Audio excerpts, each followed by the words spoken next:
दोस्तों, हमारी पृथ्वी जो कि सूरज से 1000 टाइम्स छोटी है।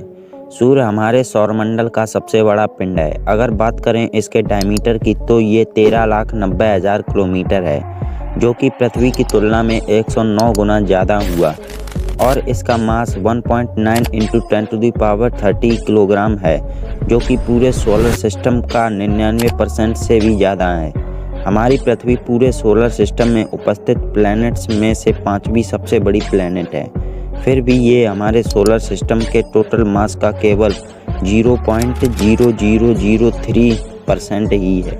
अब आप समझ सकते हैं कि हमारी पृथ्वी सूरज की तुलना में कितनी छोटी है। लेकिन दोस्तों, क्या होगा अगर हम अपनी पृथ्वी को सूरज जितना बड़ा बना दें? क्या होगा जब हमारी पृथ्वी आकार में सूरज जितनी बड़ी हो जाएगी? जानने के लिए वीडियो के अंत तक बने रहिए। लेकिन अगर उससे पहले आपने इस चैनल को सब्सक्राइब नहीं किया है तो सब्सक्राइब कर लीजिए, ताकि आपको आगे भी ऐसी ही इंफॉर्मेटिव वीडियोज़ मिलती रहें।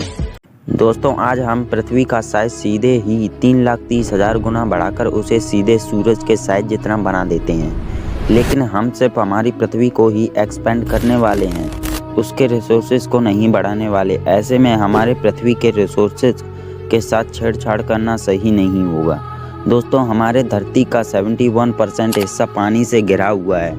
जैसे कि हमने पहले माना था कि हम रिसोर्सेज के साथ छेड़छाड़ नहीं करने वाले हैं, इसलिए धरती का साइज को एक्सपेंड करने पर पानी उतना ही रहेगा जितना कि आज है।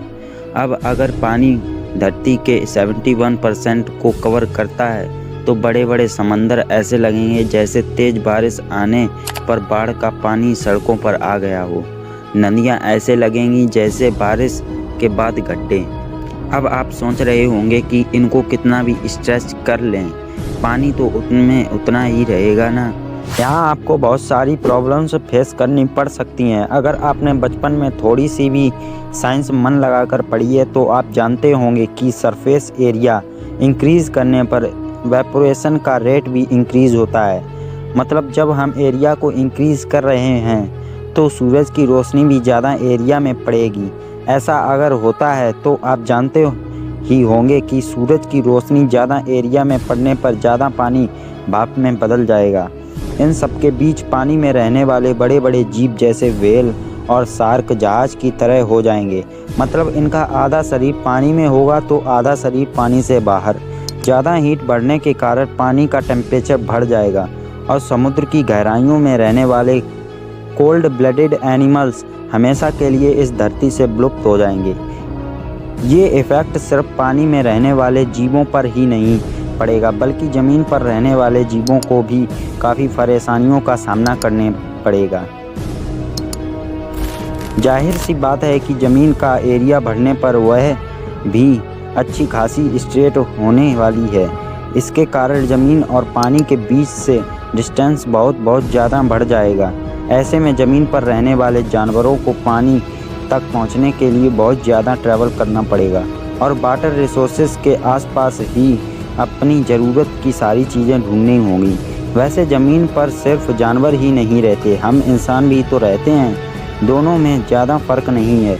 यह बात तो साफ़ है कि हम इंसानों को जानवर के मुकाबले में ज़्यादा प्रॉब्लम फेस करनी पड़ेंगी। अब आपका कहना होगा इंसानों को रहने के लिए काफ़ी ज़्यादा एरिया मिल जाएगा, प्रॉपर्टी का रेट गिर जाएगा, भीड़ भाड़ वाली जगह ख़त्म हो जाएगी और हर तरफ आराम ही आराम होगा। वैसे तो ये सब होगा ही, लेकिन इसके लिए हमें कुछ खोना भी होगा। ज़रा आप सोचिए कि हम अगर धरती का एरिया ज़्यादा बढ़ा देते हैं तो धरती के सरफेस पर सोइल यानी कि मृदा वह कितनी कम बचेगी। अब इतने कम सोइल से शायद ही हम इतनी बड़ी पॉपुलेशन की ज़रूरतों को पूरा कर पाएंगे, क्योंकि इस दुनिया में रहने वाला हर एक इंसान खाना कहाँ से प्राप्त करेगा? खाना सिर्फ प्लांट से ही मिलता है और प्लांट सोइल के बिना खाना बना नहीं सकते। अगर वो खाना बनाएंगे नहीं तो एनिमल्स और ह्यूमंस जिंदा नहीं रह पाएंगे। दोस्तों, आज हम एक शहर से दूसरे शहर जाते हैं तो आपको काफ़ी कम डिस्टेंस तय करना पड़ता है और समय भी कम लगता है, क्योंकि इन दोनों शहरों के बीच डिस्टेंस अभी काफ़ी कम है। लेकिन अगर धरती सूरज के बराबर हो गई तो दो शहरों के बीच का डिस्टेंस काफ़ी बढ़ जाएगा, मतलब एक शहर से दूसरे शहर जाने में काफ़ी टाइम भी लगेगा। ऐसे में हमें पूरी दुनिया घूमने का सपना तो छोड़ ही देना चाहिए। अब हम आपको फ्यूल कंजम्पशन और कॉस्ट की तरफ लाना चाहेंगे। दोस्तों, इस परिस्थिति में ट्रांसपोर्टेशन बहुत ज़्यादा बढ़ने वाला है, तो इसमें फ्यूल काफ़ी ज़्यादा लगेगा और बहुत पैसे भी लगेंगे। ऐसे में हमारे नेचुरल रिसोर्सेज भी बहुत ज़्यादा तेज़ी से ख़त्म हो जाएंगे। दोस्तों, हमारे धरती का मास सूरज जितना बढ़ जाएगा तो ग्रेविटी भी 28 गुना ज़्यादा इंक्रीज़ हो जाएगी। इससे होगा यह कि अगर आज आपका वज़न 100 किलोग्राम है तो आपका वज़न 2800 किलोग्राम होने वाला है। अब ग्रेविटी ज़्यादा होने से आप लंबे समय तक ज़िंदा तो रह सकोगे, लेकिन इतने भारी शरीर के साथ शायद आपको लंबे समय तक जीना पसंद ना आए। इस धरती पर जितने भी ऊंचे ऊंचे पर्वत हैं वह एक्स्ट्रा ग्रेविटी का सामना नहीं कर सकेंगे, यहाँ तक कि ऊंचे पेड़ भी गिर जाएंगे। अब बात करते हैं पूरे सोलर सिस्टम में होने वाले प्रभाव की। दोस्तों, जैसे कि हमने आपको पहले ही बताया कि सूरज हमारे सोलर सिस्टम का 99.86% मास ऑक्यूपाइज करता है।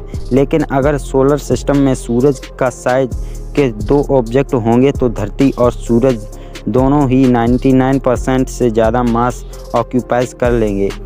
इतनी बड़ी धरती तो आज के समान सूरज के चक्कर काटने वाली नहीं है, तो धरती और सूरज एक साथ किसी बाइनरी स्टार सिस्टम की तरह काम करेंगे। धरती और सूरज के बीच मरकरी व वीनस का क्या होने वाला है वह हमें नहीं लगता कि वह हमारे इमेजिन करने के लिए एग्जिस्ट कर पाएंगे। लेकिन अगर बात करें मार्स की तो यह धरती के चारों ओर चक्कर काटने लगेगा, यानी हमारा दूसरा चांद बन जाएगा। अगर ऐसा नहीं हुआ तो शायद मार्स भी खत्म हो जाएगा। हमारा एकमात्र नेचुरल सैटेलाइट यानी कि हमारा चांद इतने बड़े पृथ्वी के पास एडजस्ट नहीं कर पाएगा और वो खत्म हो जाएगा। मार्स और जुपिटर के बीच मौजूद एस्ट्रोनॉट बेल्ट पर बहुत जोर का ग्रेविटेशनल पुल लगने वाला है और धरती पर एस्ट्रोनॉट की बारिश हर दिन हर घंटे होने वाली है। यहाँ तक कि जुपिटर और सैटर्न जैसे बड़े बड़े प्लैनेट ऑर्बिट को स्टेबल रखने के लिए काफ़ी मेहनत करनी पड़ती है। सरल शब्दों में कहें तो पूरे सोलर सिस्टम में उथल पुथल मच जाएगी। इसका सीधा असर ये होगा कि हम इंसान और धरती पर रहने वाले सारे जीव यहाँ जिंदा नहीं बच पाएंगे। दोस्तों, आने वाले भविष्य में ऐसा होना इम्पॉसिबल है कि किसी वजह से हमारी पृथ्वी सूरज जितनी बड़ी हो जाए। वैसे आपका इस बारे में क्या कहना है? अपनी राय कमेंट सेक्शन में ज़रूर दीजिएगा। ऐसी इंटरेस्टिंग वीडियो देखने के लिए वीडियो को लाइक और चैनल को सब्सक्राइब करना मत भूलना। जय हिंद, जय भारत।